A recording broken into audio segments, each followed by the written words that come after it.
It is good to be here this morning. Let me give you some little cues here as to the way we're going.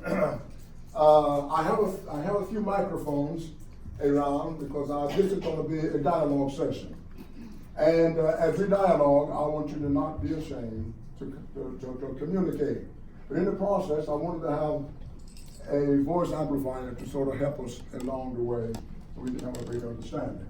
I'm Herbert Rouson, the president and the founding president of Lay Christian Counselors, Counseling Group. We are an associate of the N.I.B.C Baptist Church. Since my inception of this organization in 2010, we have been a part of the ministry of the N.I.B.C Baptist Church, sharing things along the way that will help us grow spiritually. And our purpose is to apply the fundamental principles of human development, because we are developing on a daily basis. Whether you realize it or not, you are developing in one form or another. That means expanding and growing. And we do this to the essential spiritual health and the well-being of all. We have a threefold mission, or a vision. A place where the hurting, depressed, and the unloved, and the outcast can come and experience therapeutic lifestyle changes, because many of us really need a change in our lives. A place where helping people discover appreciation of what it means to be human, because in many ways we as a people and as a nation have forgotten what it means to be human, and to experience the joy of lifestyle changes. There's nothing that pleases us in this life than to be able to change from something that we know was wrong to do something good. One of the great things that Peter said in his gospel, the second one, is that, and some of the most profound words that was ever spoken, he said, Jesus went about doing good. And if there's a place where those within the family system can learn the dynamics of interrelationships between unity and structure, because there is a difference. You have unity and there's structure. And so we'll take a look at that. And so our theme for this morning is really going to be heart and soul. We are sojourners, and we are on a path to learn something about us, about who we are as, of course, servants. Not only as servants of the Most High God, but really to learn something about us, about who we are in our own selves. A lot of times we don't take the time to really say who we are. So we're gonna take an opportunity to do that. So today's forum is a dialogue on the domains of life. There are four domains of life. Now those domains are heart, soul, mind, and spirit. And when we look at that and think about this,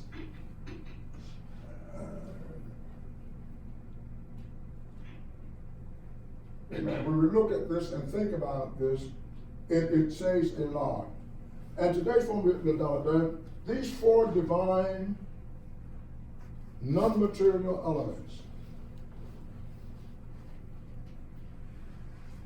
constitutes what it means in our human experiences. When a person loses their mind, they've lost everything. When your soul has gone from you, or not gone from you, but when you treat your soul as something that you don't care about, then your life also is gone. The theme for today is heart and soul, sojourners into the quorum of our being. This is a dialogue. I'm going to flip some things. You'll see some charts on the board, and I will ask you questions, and you're going to feedback. Because today, this is not about, citing Paul. I don't know what Paul's heart is necessarily, even though it's sort of bring it in. I don't know what anybody else's heart is. I want to know this is about your heart, and your mind, and your soul, and your spirit in today's culture. I began our session with some insight into the meaning and function of the heart. Any of you have any idea what the heart is? You talk about the heart. I mean, before, I know I got something on the board, but I mean just you personally. Do you know that you are double-hearted?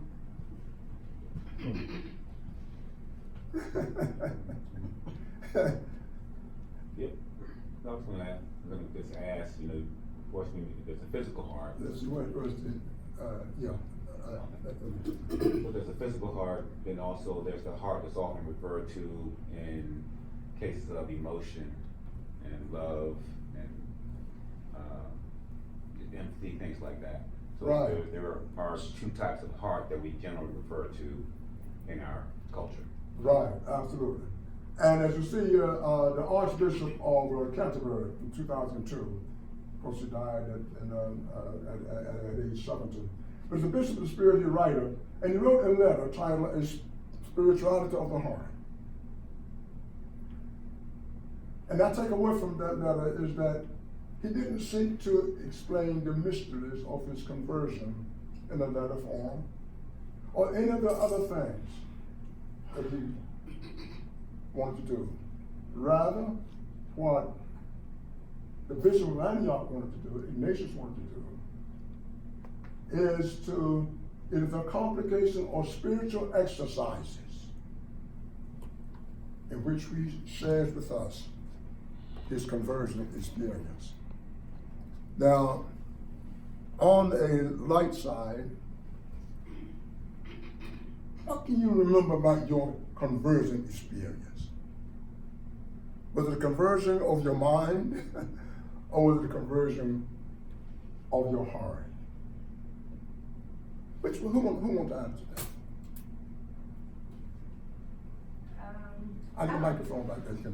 I don't know. It's Yes, we need it's fine. That's a mic there. Don't turn that mic on. Because it is important. And I'm going to tell you why a little bit later on down the pipe. But once your experience, just turn it on. Turn it on. Yeah, and so the conversion of the mind, I think it was for me because of what I thought about what I was doing, but I don't know how it impacted my heart. I don't know if I felt anything about the heart. Or I knew that I was young, of course, and I knew that Jesus loved me and I'm supposed to love God. But as far as the heart conversion, I'm not sure. Okay, great. And anybody else? Anybody else? What's your conversion experience like? I would say for me it was both. It was heart and mind, because certainly kind of reached a place where I was actually thinking about things that was going on in life and understanding that I didn't necessarily have the capacity or the wherewithal to change it. So there was intellect involved, but I also know that there was heart involved as well, because my actions after that point shifted as well. So, Hallelujah. All right. Great. Anyone else? Let's share. This is a personal thing. Come on, share it with y'all. Because we need to know this thing from the subject of our heart, mind, soul, and spirit. Because what it does is say, Lord, it says a lot about you. It says a lot about you as you walk your life, as to whether it's really a genuine conversion of heart or whether it's just a conversion of mind. Because the thing about your mind is that the mind is consistently doing what? Changing. Yeah. But the heart, the heart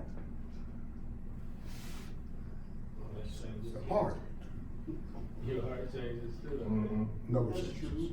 It never changes, does it? Never changes. It goes down, beliefs, you may not forget about it, you may forget about it, but as your mind goes back there, Your heart's still there. it triggers something, Oh. and you'll remember. Oh. Can I see that?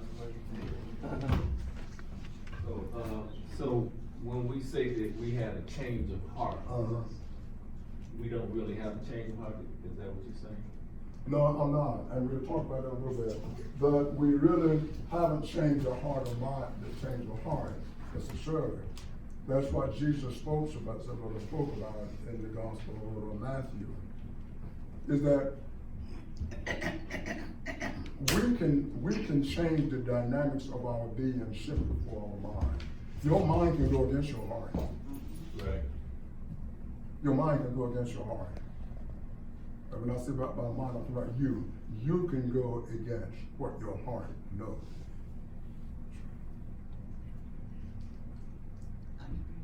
Yes.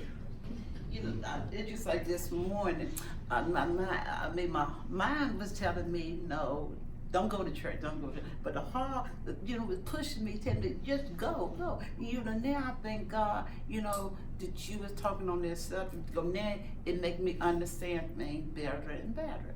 And I thank you in Jesus' name. Okay, we'll get to all that. Right, you're absolutely right. Set now understand, Sojourners, researchers found evidence that our heart's electronic field, generated each heartbeat,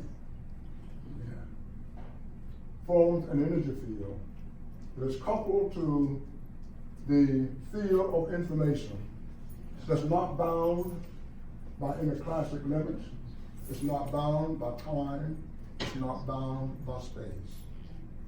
Each heartbeat.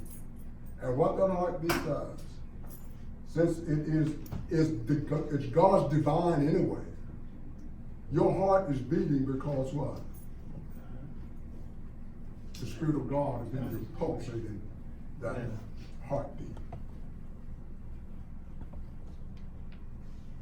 And this spiritual heart, or energetic heart, refers to this coupling to what means, say, is our higher power,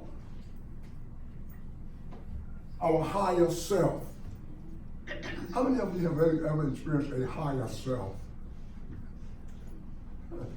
And I'm a little bit of a better self than the self I was used to be. Because I've grown to what? A little bit higher. All of us should have a what? Higher self. A higher power. Okay.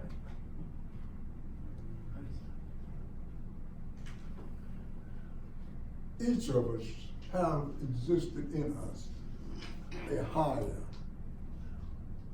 power, a higher sense of being. But a lot of times we don't want to get there. We prefer to basically stay in the shadows, in the comfort zone where we are. But we know that there's a higher power in every heartbeat. The electronic field. God is sending signals to us. Physicist David Bohm calls it the intricate and undivided wholeness. Well, now, what does it mean by undivided wholeness? Can somebody comment on what undivided wholeness is? It's one complete. One complete. One and complete with God. Y'all felt like that? Felt like that? That you and God were really one and the same? A peace and serenity that surpassed all of your understanding. You didn't understand it, but you know that it was there. Not higher. And the universal source. What does it mean by universal source? Answer, what do you think universal source? You know, I really usually have something to say, but I have no idea what that would mean. I really don't. Anyone wants to take a shot at it? It's a source that's available to everything and to all things. It's just across the universe, everyone can tap into that same source. Absolutely. Give an example. Could you give an example? Big one? Could you give us an example? Well, give Deacon one thing. No. Could you give us an example? Can you give us an example, please?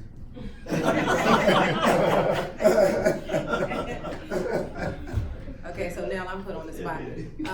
So like a universal source, okay, this might not be the example that brings it all together for you, but everybody has access to the sun. Everybody has access to all aspects of nature.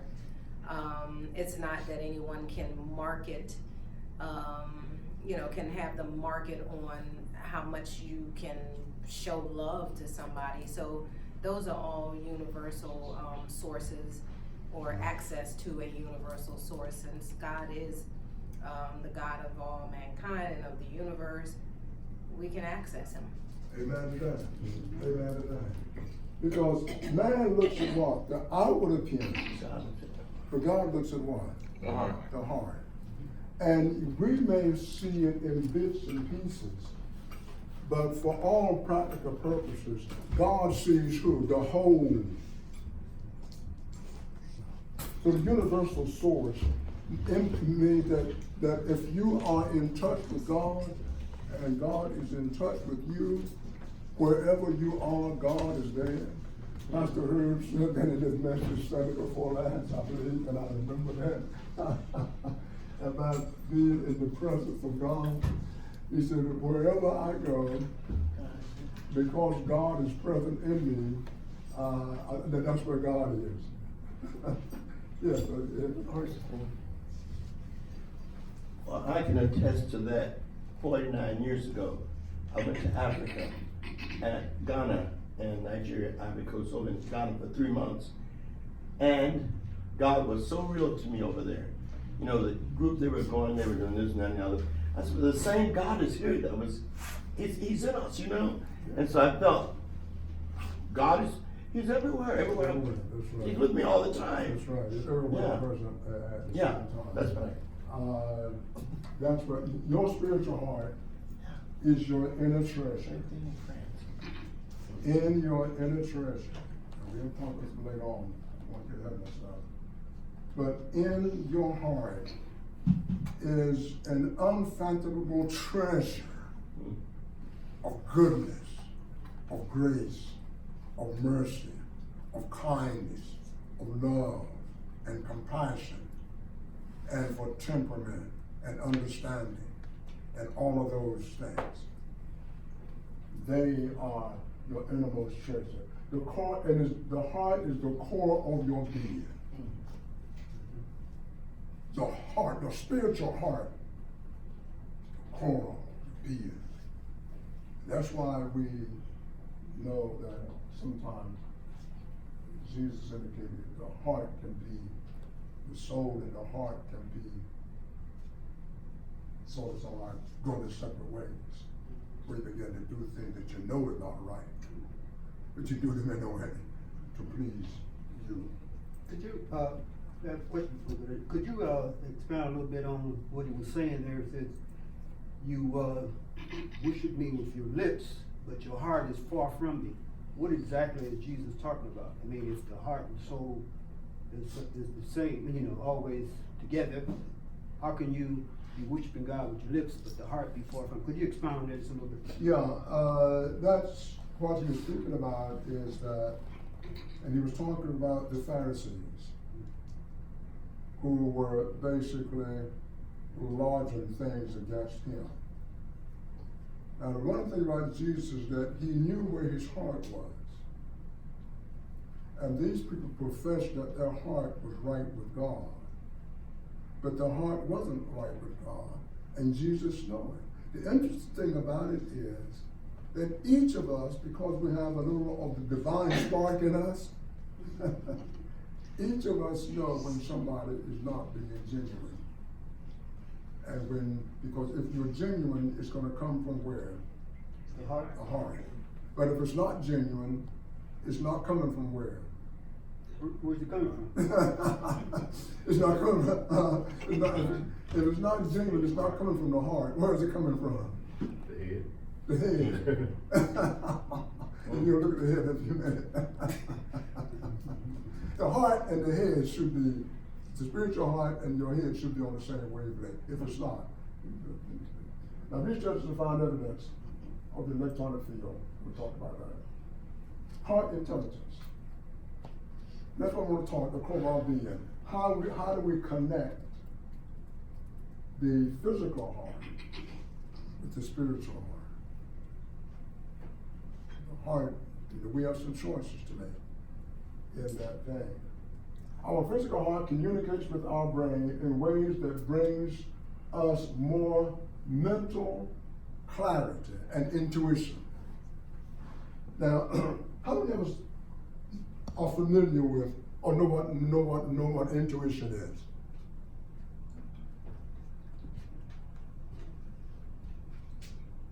Intuition. Oh, it's a feeling you get without, maybe without having all the information to make the, it's a feeling you get about a particular situation that you have, regardless of the information that might be available to you or lack thereof. It's telling you that something is wrong, or something feels wrong, or something feels right. Right, right. That is the essence of intuition. Every human being, even you, have intuitions. It's things that you know you can't prove. You can't prove it. You don't have any scientific evidence, but you know it's not right. And that's the spark of the divine that is in you.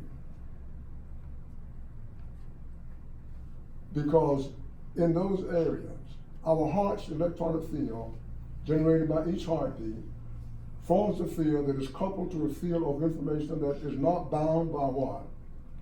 Classic limits. It's not bound by time. It's not bound by space. There's no limitations to it. There are some things we just what? No. We just know. And we know it how? Intuitively. Not intelligently. It can be intelligent, but intuitively. We know. The energetic heart, the spiritual heart, function as a receiving station through which non-linear information couples to the heart. What do you mean by non-linear information? What is non-linear information?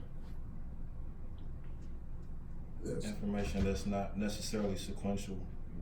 You're the microphone there, so everybody can hear what you're saying. You said non-linear information. I would assume that's information that doesn't come in a set order. It's not sequential. It just kind of comes sporadically. Yeah, right. There's no order in which it comes. It comes because the non-linear means there's no space between it. When we walked in this room, we walked in all this, what we call space, but who was in this space? Who was in this space that we walked into this morning when we came into this building? Joyce said Jesus. Non-linear information. Non-linear information. and that non-linear space that we say is with information is really God. Because with God there is no void space. Because His what? Spirit is everywhere. Everywhere you are. As one writer said, that everywhere I go and everywhere I stand, I'm standing in the center of God's love. It doesn't matter where it is. Doesn't matter how I'm doing. The disciples were all in the room, shut up, afraid of being arrested. And what happened to Jesus? What happened to God? He just came right through the door and was in their presence. Non-linear information. The soul. Here we are. Go with the heart. Get the soul. The soul is what? Sorry, I had a question going back to what you were talking about, intuition. So when you're talking about intuition, and you deriving at a point where you have an understanding of something without having all the information in front of you, do you believe that that comes to you in a vacuum, or is there some type of prior intellect or knowledge that requires an intuitive thought? So basically, you know, what are we really attributing to intuition? Because intuitively, humans are, you know, naturally selfish and you know, rude, or, you know, however, gluttonous. You know, we have these innate dispositions. Right. But when you're speaking of intuition, Sister Waters, you took the seat back yeah, there. when you're talking about when you're talking about intuitions in the heart, Yeah. you know, what are we really speaking of? Well, when you talk about the intuition and the heart, things that are revealed to you, time and space, you don't know how you got it, but you got the information. But the thing about the brain, once you get the information, you have to take it in through your what? The information comes to you outside, external, inside. You have to process it. And you process it through what? Your brain. And the brain is to process that information. And I'll show you a picture of the brain in a little bit. And you got to sort it all out because you'll try to figure it out. But a lot of things are not for us to understand, neither can we figure them out. We just have to take, as Evan said, bits and pieces. Okay, an example of that, correct me if I'm wrong, you just said the disciples in the upper room and Jesus just came in. Okay, I mean, hey, we're not supposed to understand that? Is that Well, just accept it as it was? that's a different kind of understanding. If somebody just walked through the door, No, I'm not talking about that. I'm talking about Jesus just appeared. Right. That's what you said a while ago there. right, And of course, we read that in the Bible. You said they was in the upper room on one accord, and Jesus just came into the room. mm-hmm. In our understanding of the day, we know that that's not literally what happened. So, Well, so what do you we say? know that's not literally what happened, but you might actually say that it's not literally happened. But going back to your heart and your mind, in which we all have a subconscious one, when we're talking about God, we're not talking about limitations at all. Because with God, there's no walls. There's no concrete barriers. The Spirit doesn't flow like that. The Spirit just flows. It just goes. And a lot of things that we'll never be able to understand. And why? Because they are mysteries. And we'll talk about that in a little bit. And I'll mention it now. And what is a mystery? So is the invisible one. Mysterious and softly radiant element that infuses your being, which makes you human. If you didn't have a soul, sometimes humans act like they don't have one. So they revert back to what? The animal instincts. Because even though we are human beings, we have not lost and we have not shedded our animistic natures. By nature, we are basically somehow still responsible to that. We respond to that. A lot of the things that we do don't require any thought at all, right? We just do what? Do it Move how? instinctively. Huh? By impulse, by Impulse. instinct. That's right. By instinct. Don't need anything at all. Hey. You didn't have to think about that, did you? No, you didn't. You didn't think about that, did you? Throw a dollar. Instinct. That's right. And so that's the part of our human nature. But it's also there as a divine nature. And it is not uncommon for humans to override the divine. And God knows that, which is why we have choices. And we make choices. And so the intellect is the seat of our human emotions and our inner powers. It's not a thing. It is the quality or dimension of experiencing life in ourselves. Your soul, do you have a soul or are you a soul?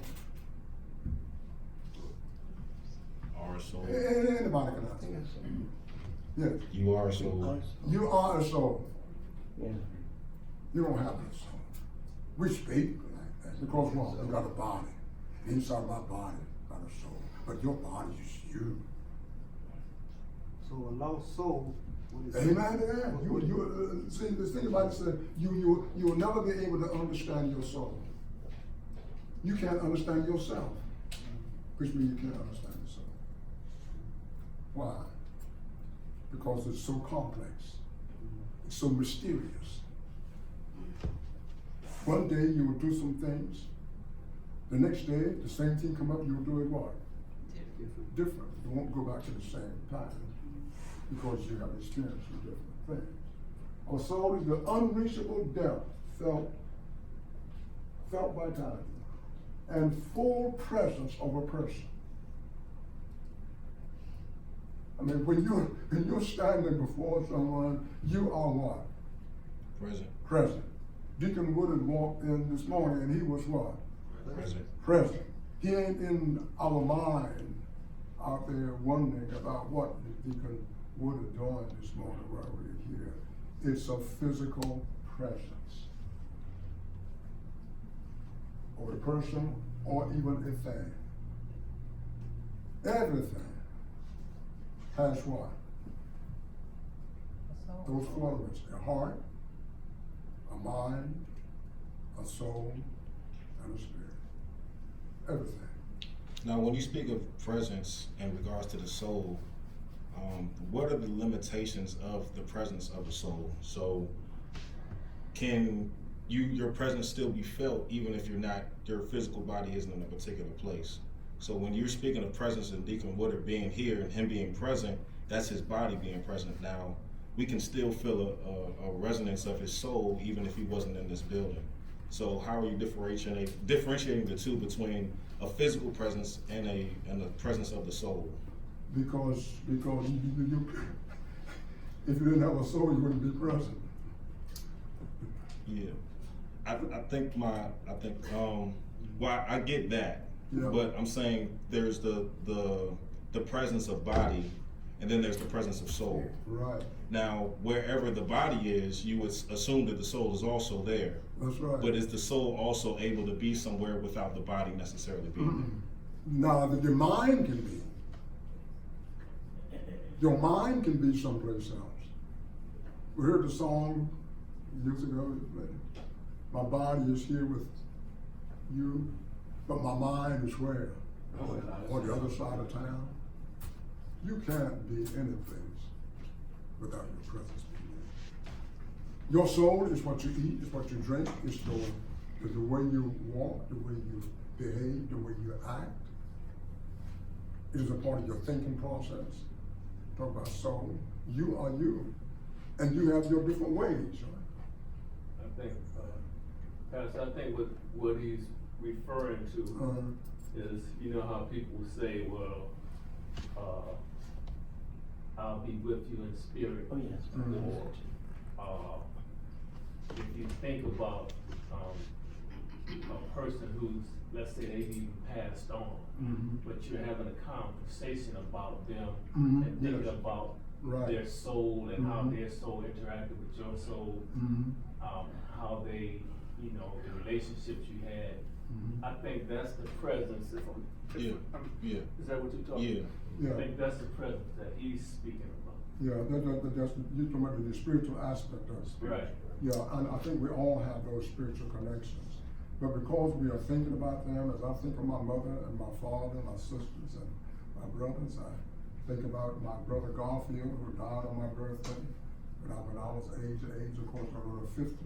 and those kind of things, and that's the spiritual connection, that's those electrical vibes, that's those things that will never die. They'll always be there. Why? Because they're both what? Mental, and they are what? Spiritual. They're mental and they're spiritual. They'll never go away. The same thing with the heart. When you say that my heart is with you, let my heart go out to you, well, what are you going to say? What you feel, you can feel for those people, whatever. And then just what are we going to say? See, my heart go out. We all do it when someone dies. Our prayers are there with you. Our heart is with you. We'll pray for you. And why do we say that? Those things. We want the other person to know and understand that we empathize with them. So I think it's a way to just, it's what we mean. Like if I tell somebody I probably wouldn't say my heart goes out to you, but I might certainly say. Yes, you can all hear clearly. I might certainly say I'll pray for you, and I mean that because I know that it might be a difficult time for them, and I want them to know that they're on my mind as well, and that I'm considering them, that I empathize with them. And so it's just kind of a way of connect, because if you don't do that or say that, what will you do or say if you come in contact with that person? Right. And when you say those things about my heart is with you, I'm thinking about you, where is that coming from, the heart or from your mind? It's coming from both. Because my heart is sending a message to my mind to speak words to that person. So it's coming from both. Absolutely. So it's a genuine heart experience, heart words that are spoken to you by the only means you have to voice it out. Sure. Which is through your mouth. And your mind translates, the mind translates what the heart is saying in the sympathetic portion of your brain, so that you can come out with actually that. Yeah. It's the way those things happen. Now, there are some people that don't have empathy at all. We'll talk about that a little bit. If your soul, you have a visible glow. Pastor Rouson. And we say soul is the invisible, mysterious, and sulfur-radiant element that confuses your being and makes you human. What do we mean by soul is invisible? I didn't mean to go from that, but do you agree that a person, when they say, I'll be with you in spirit, that they can really be in spirit if they're not there? It's almost like what you were saying. How do you see that? I mean, it's different. I just don't, I got questions really, Yeah. That is a good question. But I would never challenge anybody that make those assertions, because everybody have their own personal experiences. So I wouldn't knock it down, they're not thinking about it. I would not challenge them, because I don't know their relationship to, of course, God. The soul being mysterious,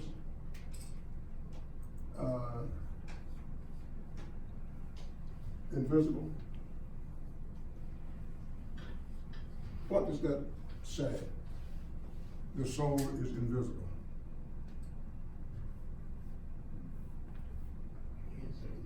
You can't see it, right? What? The soul looks like that question. What about You can't see it. Jay? Well, actually, I can't really see your soul. Hey, I know you are a soul, but I can't see it. You're a soul brother. You know what I'm saying? I don't necessarily. I might see that part, but. When you say a soul brother, what do we mean when we say a person has soul? They're alive. They got personality. They got wisdom. They have the spirit of God. Yeah, give the microphone, brother. Give the microphone, brother.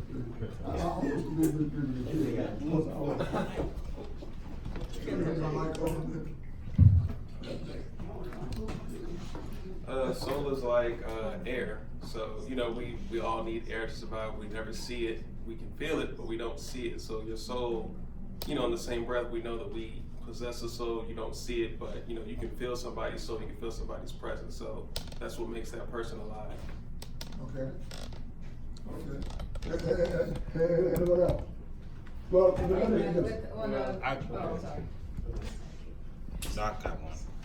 So I think of the soul as almost like the wind, right? So I don't think the soul is completely invisible. I think the soul is manifested through the body. Your feelings of how you're feeling, and in your soul, you can display it through your body, almost like the wind. When you can't see the wind, but when there's dust in it, that's how you can kind of see the manifestations of how the wind is moving when things are caught up in it. So our soul is almost caught in our body, and our body moves as the dust, trying to display how our sentiments are within our soul. Okay. So I don't think that it's necessarily completely invisible, but it in itself, is invisible. You're absolutely right. It is your actions that demonstrate that.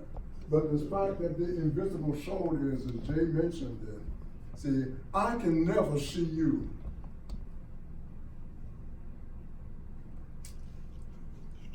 You are an outward manifestation of what is inside the flesh that I can never see, and no one can ever see nor behold.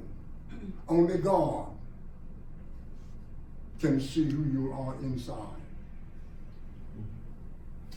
What we see is a manifestation of who Herbert Rouson say he is. And we know who Herbert Rouson is by looking at his what? Ways. Have you ever heard somebody say, that's not like that person? That's not like because we come to know his ways. Pastor Herbert mentioned it in the lectures last Sunday before last. I think we talk about Ezekiel, God's heart. What did God say? These people have done what? Have forgotten our ways.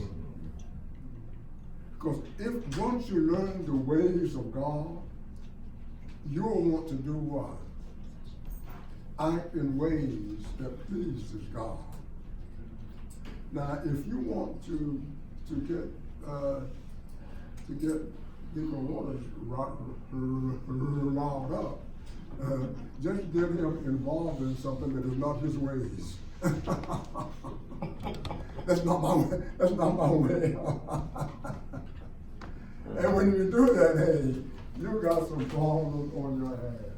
If you have soul, you have a visible glow, and are alive, and you are present. When people encounter you, they see a real person. They see a real human as humans ought to be seen. And they see you. Yes. I have another question. Kind of comes from the Bible here. Mm-hmm. God made male and female, right? Mm-hmm. Everything in the earth, Mm-hmm. and gave them control over it, male and female. He made them, right? Mm-hmm. And that was on the 6th day he rested. Mm-hmm. And then he comes back and he makes a man, Mm-hmm. from the dust of the earth, Mm-hmm. and call him a living soul. Right. All right. Now, what's the difference between the man that he made from the earth to call him a living soul, but the other men and women, he just says, they're people. You understand? What's the difference? Well, the difference is in the explanation of what he meant in the first chapter of the book of Genesis, the latter part of it, to where he said to the divine council, let us make man in our image and in our likeness. Male and female created he them. Those were words. Now, we have what is known as an archetype. an archetype. It meant a little bit like that. And Plato came up with this concept back years before, in the early part of the century, as a philosopher. And John brought into it. From a philosophical perspective, and even a divine perspective, you may never understand that. What he said in chapter 2 about taking from the dust of the ground and forming it into and making man a living soul, that is to explain what he said in the first chapter. If you are going to form something and make it in your image and your likeness, you have to find something which to do that. God's a spirit. He didn't have anything, but he had created the earth. And he reached down and got what? Matter, something material. And he got that dust and he formed it. And he breathed into the nostril the breath of life, and the Bible says it became a living soul, a living being. Now, the really part of that that's still a mysterious we'll never understand, and we are still in the language of appearance. Let me ask you a question. What does a man look like?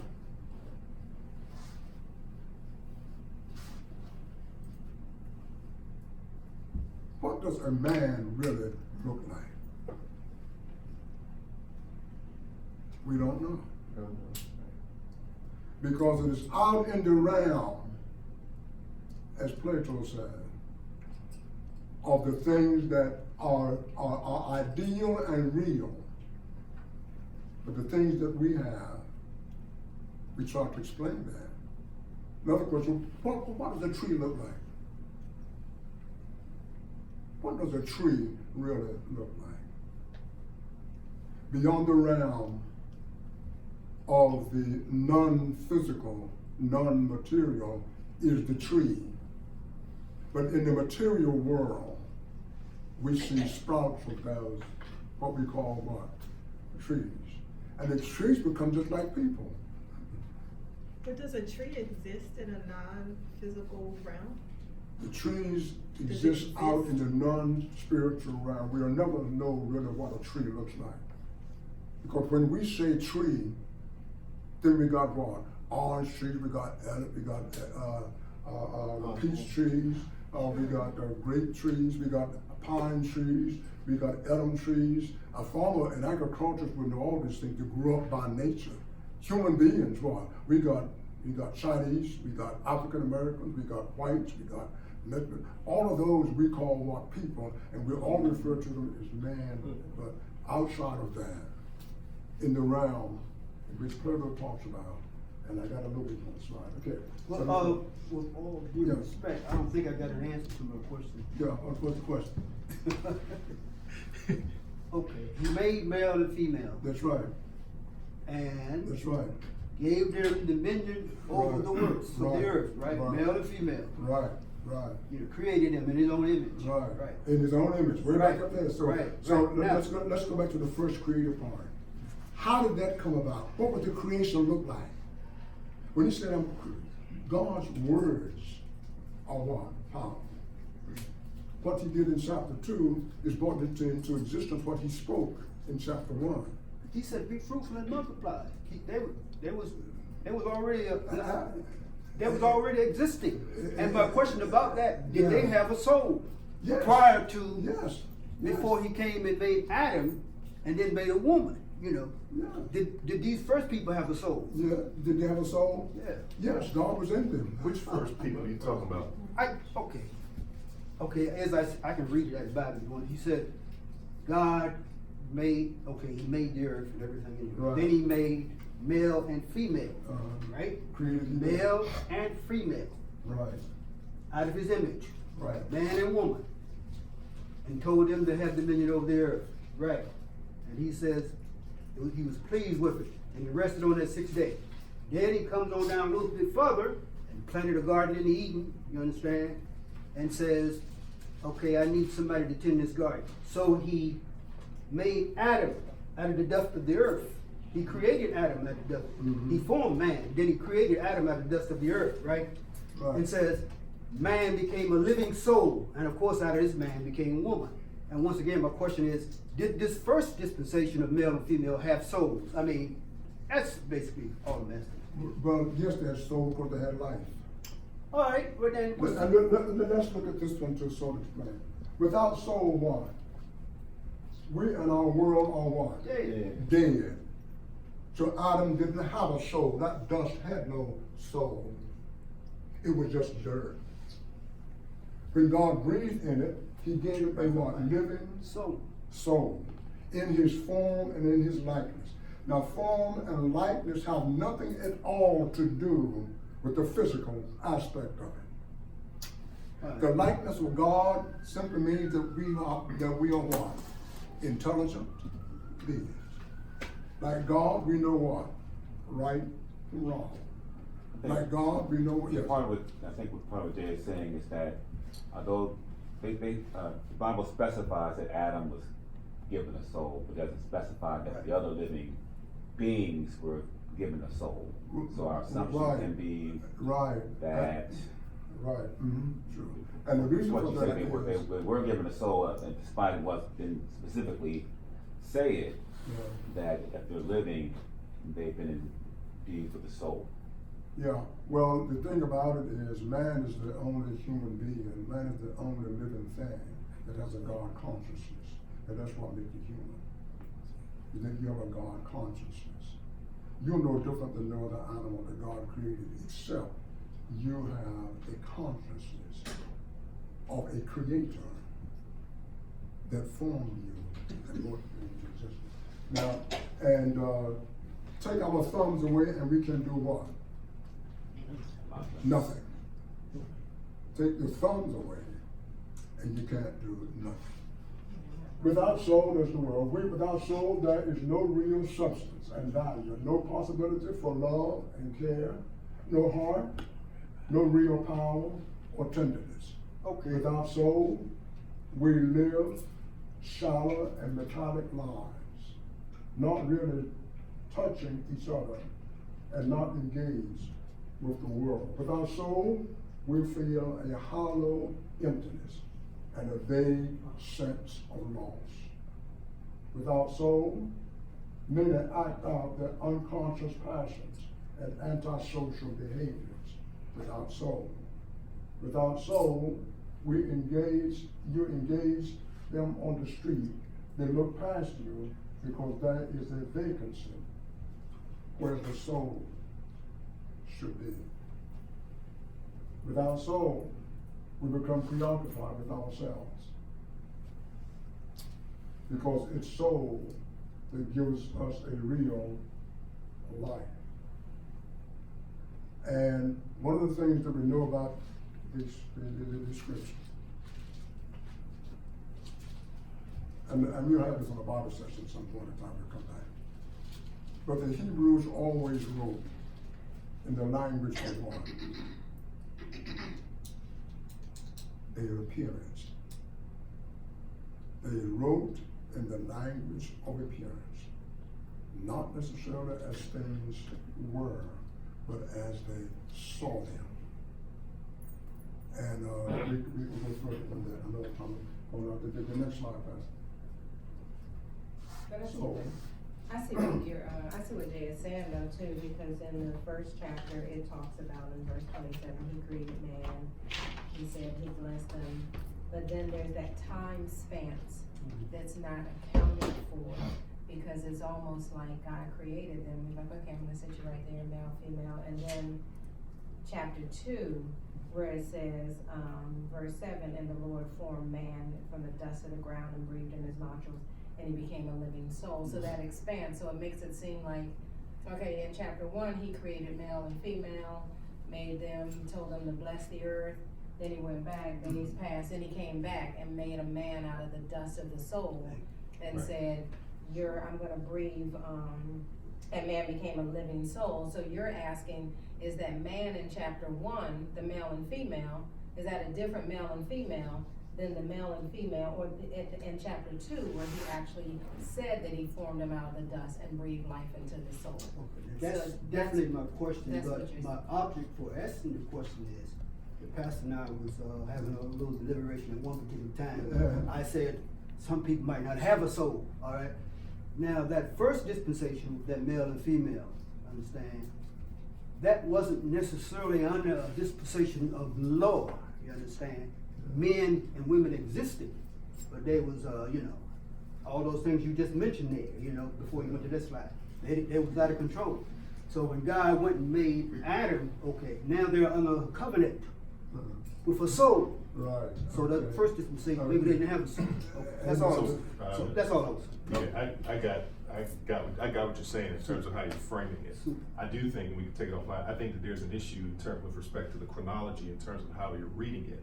Like, because I think you're reading it just like flowing, like this happened in chapter 1, where there was the creation of this population of people, right? But then in chapter 2, there was an Adam, right? Right. So, right. It's a soul. Right. You can name them however you want to, joke. But the point to the point is that chapter 1 really is just the framing of it, right? God just establishing the frame. But then in chapter 2, he's really coloring in the lines of the frame, because he says in chapter 2, he's like, this is the account of how, basically I'm paraphrasing, this is the account of how everything that I said happened in chapter 1 happened. Right. He's giving that detail Right. in chapter 2 Right. with the Adam and all, but in chapter 1, he's just giving it in a broad sense, like just saying, this is the framework of creation itself. So there's no, and again, there's no disconnect between the male and female that he's referring to in chapter 1 and Adam and Eve, which he's talking about with specificity in chapter 2. They're one and of the same. They're one and of the same. There are specific words here in the Bible though. I hear what you're saying, but there are specific words. Once again, we may be a little off subject, but I was only, once again, I kind of want to make my point about a man with a soul and a man that don't have a soul, that kind of thing. I got you. Yeah, and these are some of the things that describe what a man is soul. The soul remain in the sunshine of your heart until its illumination rays your mind. Let the sun shine, because where the sunshine is, where in your heart. If you meditate in the heart, you're meditating where the soul is. Now, how many of us meditate? How many of us go through? And do we meditate with the heart or with the mind?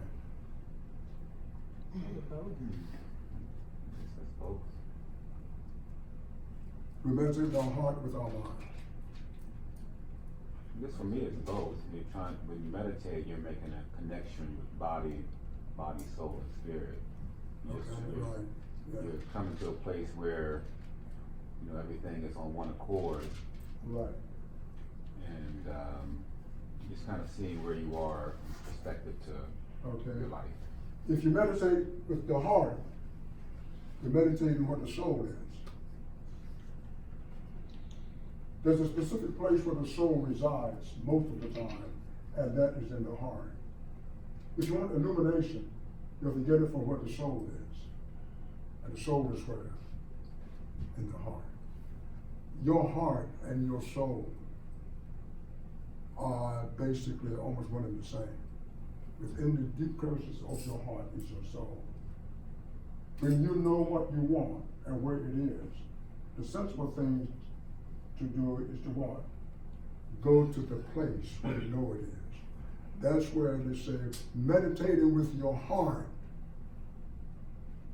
is the better part of meditating, because when you're meditating with your mind, what happens? Your mind is all over the place. You're wondering. You're not thinking clearly. Something hits over here and you want to get it. But when we're meditating, we should shut out everything. Close out everything. No noise, no music or nothing. And even stop thinking. For a period of time, even stop thinking. Just let the heart beat. And see if you don't get in touch with it. This might be a little off subject, but this is dialogue. when a person has a heart transplant, it's another person's heart. Yeah. Will he say he have the same mind and dialogue? No, No. no, because the heart, the spiritual heart that God gave you is connected to what I would say is a gene of God in your brain. You can take the physical heart out, yes, you can do that, and you can put it in someone else's heart, but the gene of your heart, the God gene is in the brain. So you can do all the heart transplants, physical heart transplants you want. It doesn't change who you are. It will never change who you are. So you're saying that you'll be thinking the same way when you get somebody else's heart? You were thinking the way you were thinking before you got the heart? Yeah, you're thinking the same way. People with a heart transplant, they come out the same person. Thanks. I have a friend that I worked with, and he had a heart transplant. And, it's interesting knowing that. Yeah. I think the confusion comes in because we don't, in the English language, we use the same word interchangeably. Yeah, We talk right. about the physical heart, Yeah. our heart, or we talk about our heart as our essence or our spiritual Right, being. being, our innermost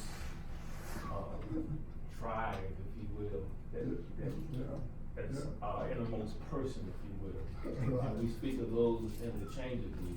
Right. So Okay, we the don't next- say, well, the next- if you get the another next heart, slide. that's gonna be somebody else's.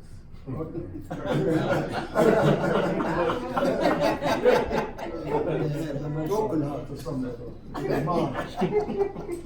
Now, this is what we go through. The 21st century brought into force extensive scientific research on the mind and the brain.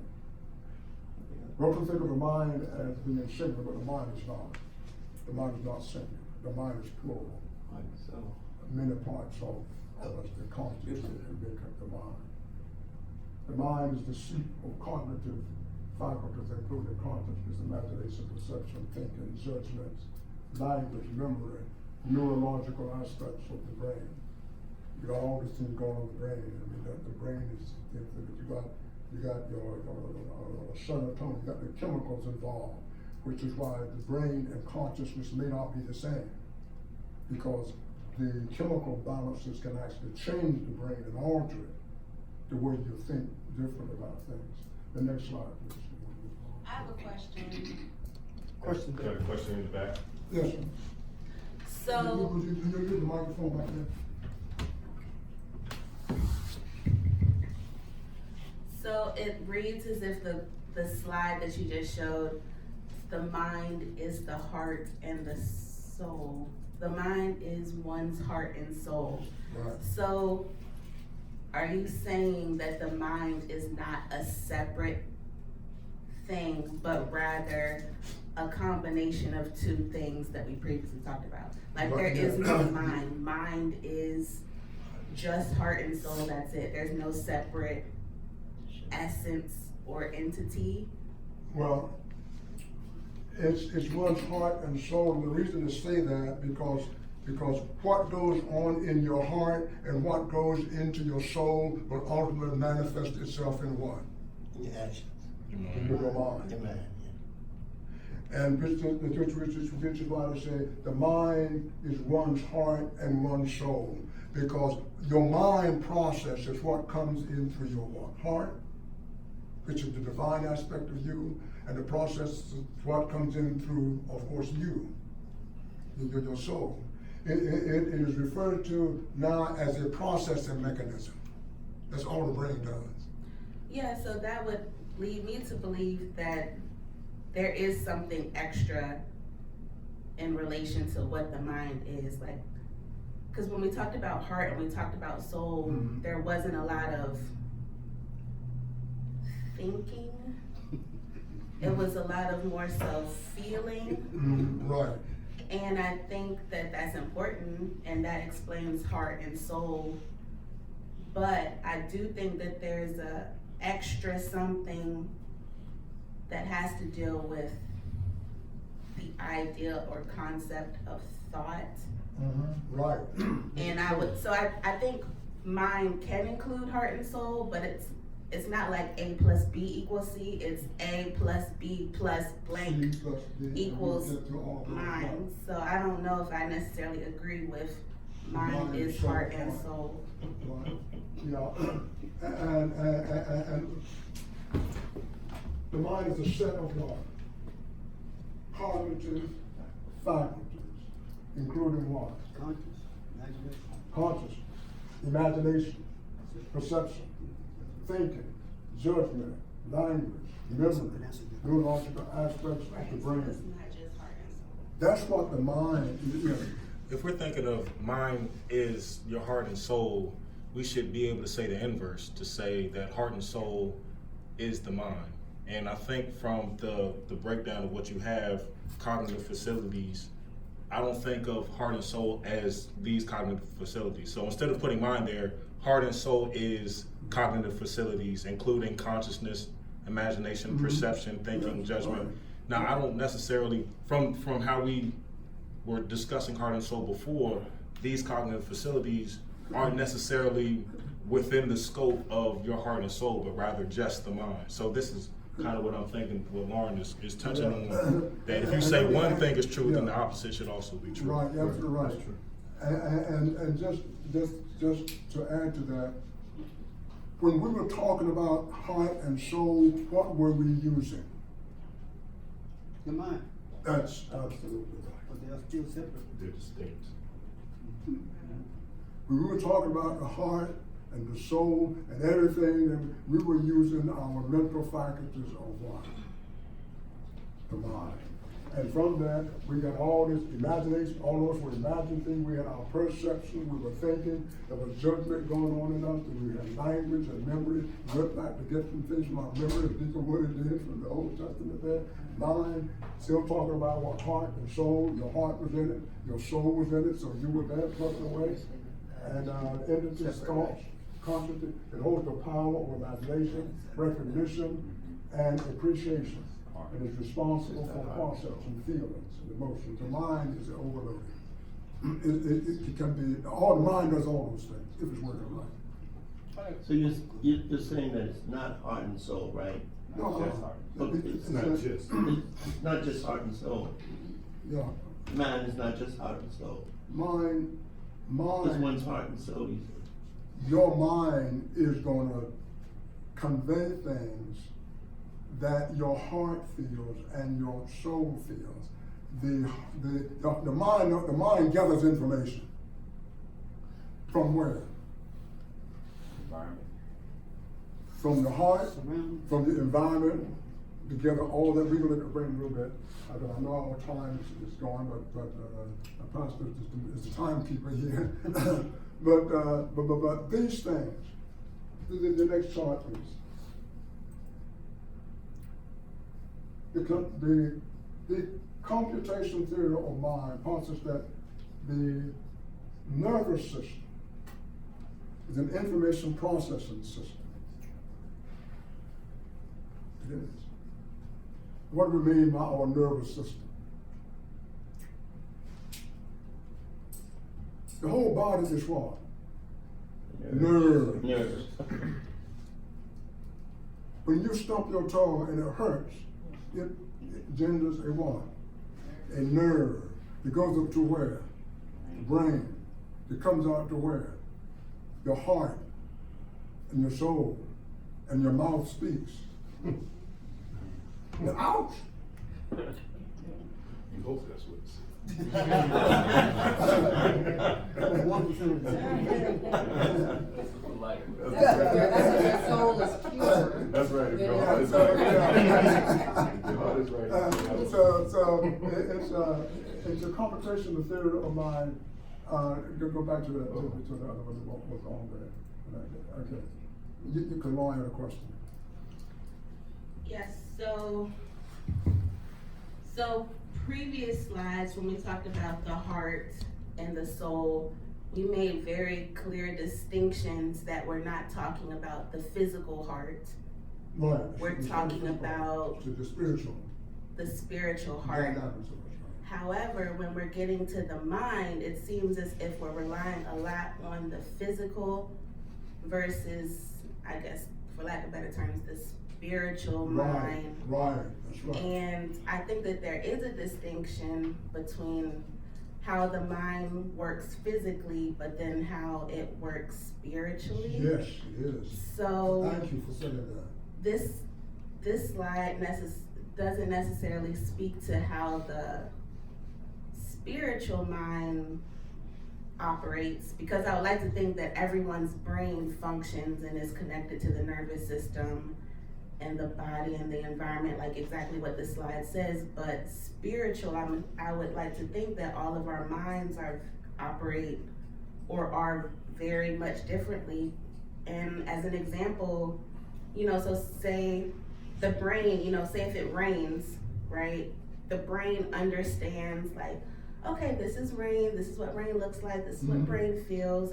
But I think our mind allows us to interpret the physical space of rain, and some interpret like, oh, it sucks, it's raining. And then some people interpret it like, oh my gosh, I'm so excited it's raining. So that lets me know that the mind and the brain are different, and you can't necessarily explain the mind based off of the physical processing system or nervous system. Right, and we put in this part here, the environment, the body and the environment.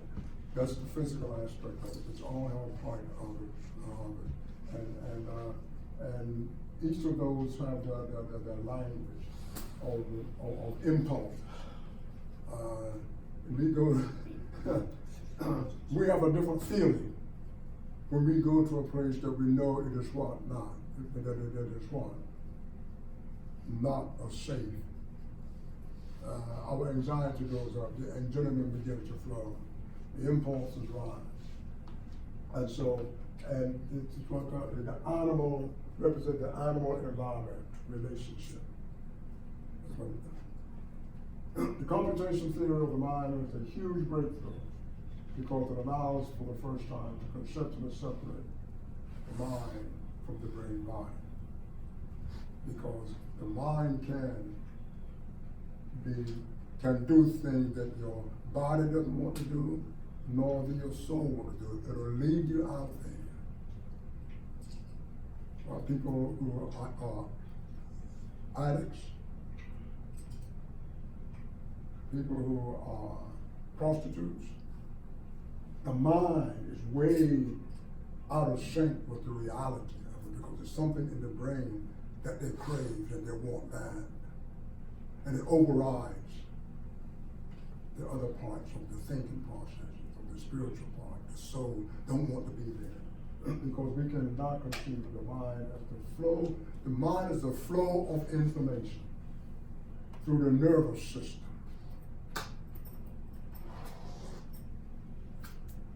And this flow of information can be conceptually separated from the biophysical matter that makes up the nervous system. Can be separated. The next slide. Okay.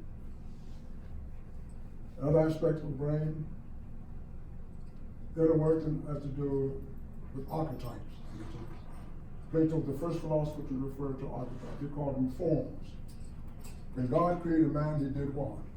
He formed man, the dust of the earth. The two different. The first one he formed, and the next one he created. Right. So yeah. what's the difference? We'll hold that. Let's think about the form. He called them forms. For him, there are two realities: the world we live in, and what? The non-physical world. In the non-physical world exist what? Forms. We'll never know what those forms look like because they are what they are where? In the non-physical realm where the forms exist. That's why I say we'll never get to know what, when God formed man, what man looked like, because the form is out there beyond the physical comprehension. We know what was manifested and came to what we say is man, and male and female. phone out. Archetypes are pieces of life itself. We get these all the time. And what is an archetype? You said you called it a form. Archetypes are pieces of life itself. Images that are integrally connected to the living individual by the bridge of emotions. Each of us have an inner world and an outer world. You see things out there, you bring it in, and you internalize it, and you make something of it. Your external and your internal world. Our inner world is the source of our personal meaning. Archetypes tap into the emotion of our inner world. Rich, poor, those are archetypes. All of us want to be one. All of us would like to be one. Rich. That's an archetype.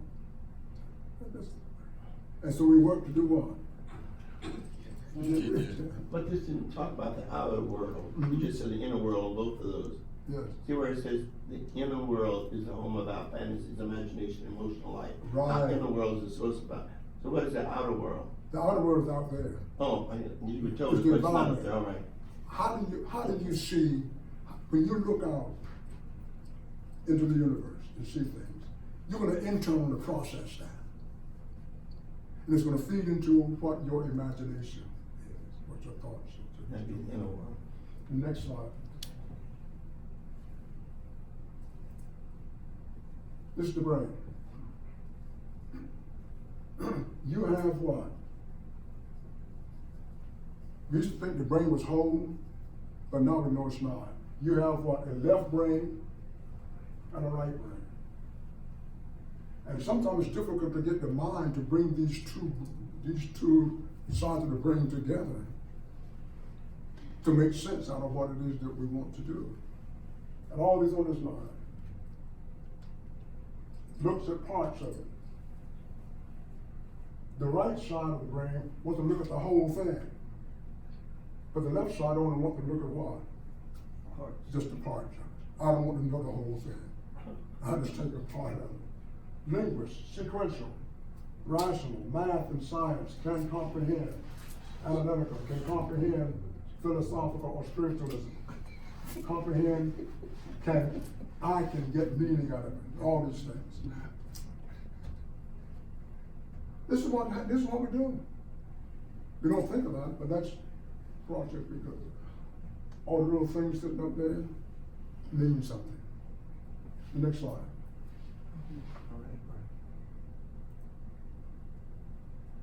Thinking in words, stringent and linear thinking. This is thinking visualization, the visual part of us, imagination. Intuition, that's the right side of the brain. The left side of the brain. The next slide. Are you a right or left brain person? That's the question. Do you think with the left brain? What is your vote? It's hoping you can get the way you think with both. But a lot of people. But some people.